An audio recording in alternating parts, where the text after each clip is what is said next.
Welcome to Two Broads Abroad. I'm Sandra, this is Renee. Sold everything in Chicago and we took off to travel the world. This video is about Langkawi. We previously did one on Malaysia, but Langkawi really stole our hearts, so we felt it needed its own special video because there's just so much to do and it's a bit of a hidden gem. Much deserved.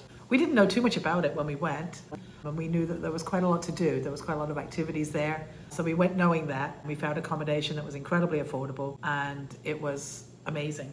We rented scooters. Saw lots of monkeys, waterfalls, beaches. So join us. We're headed to Langkawi. Big heart there. Love, very Yes. much, very much. Maybe one of our favorite places. I feel like I could live there. And that is an island off of... Malaysia. It's also a duty-free island.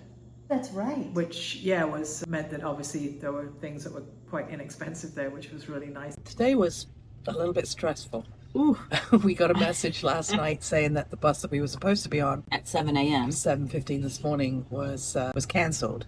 Could get onto the 10:15 a.m. and we didn't know if we'd automatically been rebooked, if I had to get a ticket. They weren't responding to the WhatsApp messages. Had some breakfast, felt like, oh well, we have extra time. Well, we should still be able to make the ferry. The ferry leaves at 7 p.m. and it's a 7-hour and 15-minute bus ride. Yeah. So theoretically, we are going to get this ferry. We'll see whether it all works out. What is it? It's 3 o'clock now. So we're 4 hours away from that. We got to the bus station and 2 grabs cancelled. So that was just, anxiety inducing. We get to the bus station and then, we got in line and we did manage to figure it out. We got a new ticket, rebooked. We're on the bus now. So it didn't leave. It was supposed to leave at 10:15. It didn't leave until 11:15, something like that. So we'll see. We'll see if we make the ferry. And if we don't make the ferry, we'll figure it out. Sleep at the ferry port or we'll see if we can get a room somewhere. I gotta say, this bus is awfully comfortable. And let's recline. Let's go. Unfortunately, we didn't.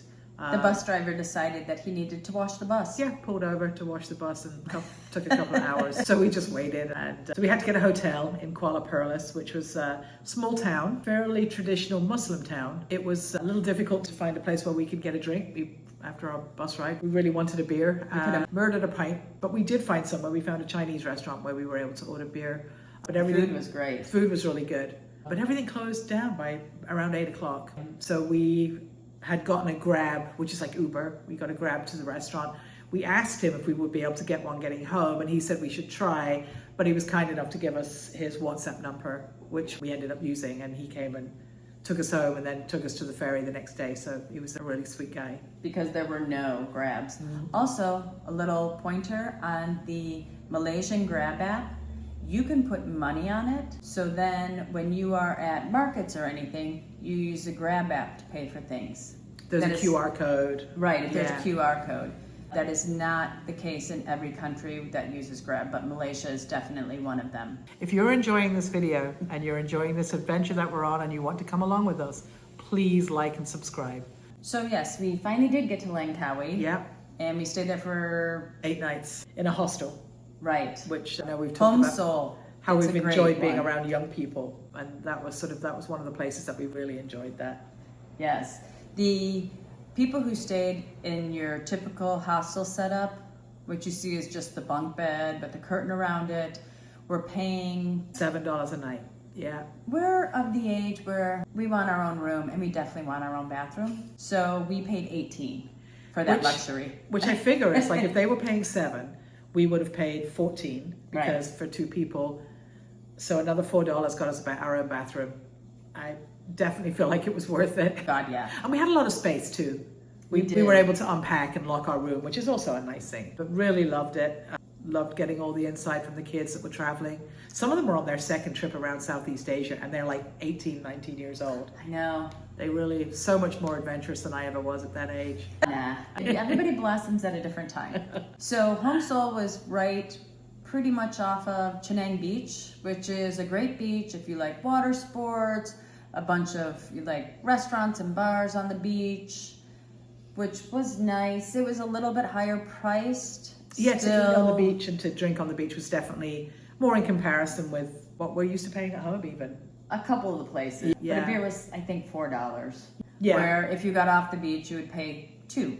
which was great. They did have, you know, what is it called, paragliding. They had all kinds of things like that you could do. You could rent. So if that's your thing, that was definitely a good place to hang out. One thing though that we found a little difficult, and you'll see in the video, there aren't a lot of trees there. So we had to do a makeshift sunblock and find some shade on the beach.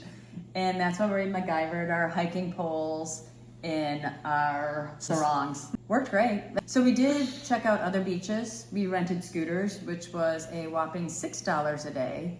We probably could have got it for a little less had we rented them for the entire time. Instead of, did we rent them for 2 days? We did, but I think we rented them one day and then we rented them. Yeah. So definitely I would, if you're going somewhere and you're even considering scooters, find out what the weekly rate is. Again, you definitely needed your international driver's license. We did not get pulled over, but we heard people who did, and it cost about $50, and sometimes they wouldn't let you drive your scooter. So get it, you can get it through AAA.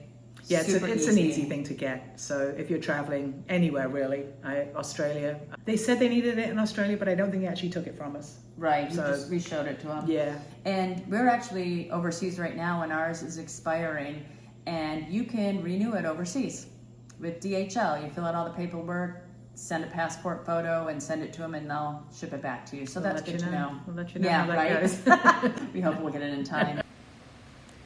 Wow, they'll give anybody driver's licenses for these scooters, won't they? So the different beaches we did, we went to Tanjung, which was a nice beach. It had some restaurants, quieter, no water sports, so that was nice and a little more chill. But then we went to Skull Beach, which we loved. Yeah, that was really nice. You have to pack everything in. Yeah.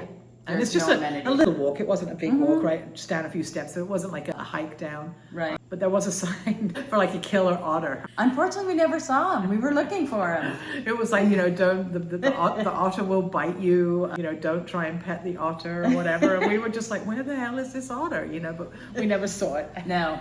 We survived the otter. But there were pesky monkeys. Yeah. If there are monkeys, do not bring anything in a plastic bag because they equate plastic bags with food. Yeah. Even if you put a plastic bag inside of a backpack, if they see you at any point open that backpack and see the plastic bag, they're going for it. Remember, they unzipped yours. They unzipped, while we were in the water. Somebody chased them away, and I mean, and we had no food. No. But they know how to unzip your backpacks. They're pesky little devils. And they've learned some stuff. I mean, I've heard that if they take your phone, not because they want your phone, but because in order to get your phone back, people have been bribing them with food. So they will hold your phone ransom for a banana, you know? Yes. It seems. I mean, again, sometimes I might tell stories, but that's what I was told. There also are some beautiful waterfalls on Langkawi. We went to Seven Wells, which has numerous pools, and that was a lot of fun because it was a lot of families and very chill atmosphere. Not a lot of tourists there. No, definitely more locals. Right. Yeah, definitely more locals. And we really enjoyed that. The other one we went to was Tamaroon. Everyone told us to go there. This is again the kids in the Right. hostel. They were kind of like, yeah, it's got some yellow tape saying you can't go there, but just ignore that. Like, okay. So of course we did. It was a little treacherous getting there due to erosion and stuff. Some of the stairs have fallen. And so there was a bit of climbing involved. Sometimes you had to sit on your butt and get up, or sit Right. on your butt and get down. It's, you know, but it's possible. If you're, you know, if hiking is something that you can do, you'll be fine. But it definitely involves some larger steps and some, you know, a little bit of jumping down and things like that. So it's not for everybody, but boy, was it worth it. Oh my gosh, there were 6 or 8 of us there. Yeah. And it was gorgeous. And we had the whole place to The ourselves. temperature was amazing. Definitely. It was a hot day, and the waterfall is just so cool and refreshing, and it was beautiful. And there's like a whole pool in front of the waterfall, which was gorgeous. There's also a market in Langkawi. Something we've realized going through Southeast Asia is there's markets all over the place. Yeah, and night markets. Night Right. markets are a thing. People go to night markets to eat and socialize, and Right. they're busy and loud and vibrant. Yeah, the one in Langkawi was small, but Jam-packed, yeah. Moving around was kind of hard, wasn't it? yes. And knowing what to order is also it's a little challenging because you're not really sure sometimes what you're looking at. Right. But I mean, it's always exciting, and we always end up eating some. And it's usually, I mean, between $1 and $3. So if it's something absolutely dreadful, it's not Yeah, where you'd spent $20 on you an didn't entree. throw a bunch of money at it. Yeah, Right. So Yeah. that was good. We did find 2 very good restaurants. We went to both of them twice. Actually, we might have gone to Bella 3 times. The breakfast, The breakfast place. one, yeah, maybe. Very affordable, very nice. My gosh, I we loved had it. breakfast for I think $1.50 each. They did like the roti. They did different types of roti, and I did like a roti with onion, and it was 2 Malaysian ringgits, which is about 60 cents for breakfast, and then plus coffee. Right. You know, so we were getting both of us getting breakfast for a couple of bucks. That was great. The other place we also went on our scooters, and it was in a rice patties, and that was Nasi Dagang Pak Malau. Yes. I hope I said that correctly. And they had some traditional Malaysian music. Yes. Musicians there one day when we were there. And you walk up and put your order in. We went there once and tried to get the lamb. It was sold out. Pak Malau said we would have lamb the next day, so we went back, and it was sold out again. He didn't. I know. Actually, he never was able to get it that day. Oh, that's right. He said that the vendor didn't have any lamb that day, so we weren't able to get it. But the food was still really good. Absolutely. And then there is a whole spread if you want to add other things. And again, our bill was $10 for both of us. It was next to nothing. From there, we were headed to Georgetown, which is the capital of Penang. We thought super easy travel day. We had a connecting flight. We had tons of time. Life was great. So super easy travel day when we were heading to Georgetown, except the airport. There was no way to get to the airport. We were on the outskirts, but all the entrances were closed because the Langkawi Marathon was happening that day. Yes. The driver got as close as he could, and then we had to carry our bags. It was only about a half a kilometer, right? Is that what? I'd probably say. Yeah, it wasn't, but you know, just everybody was just struggling in with their luggage and. As people are like trotting by, like, hey, I'm on mile 24.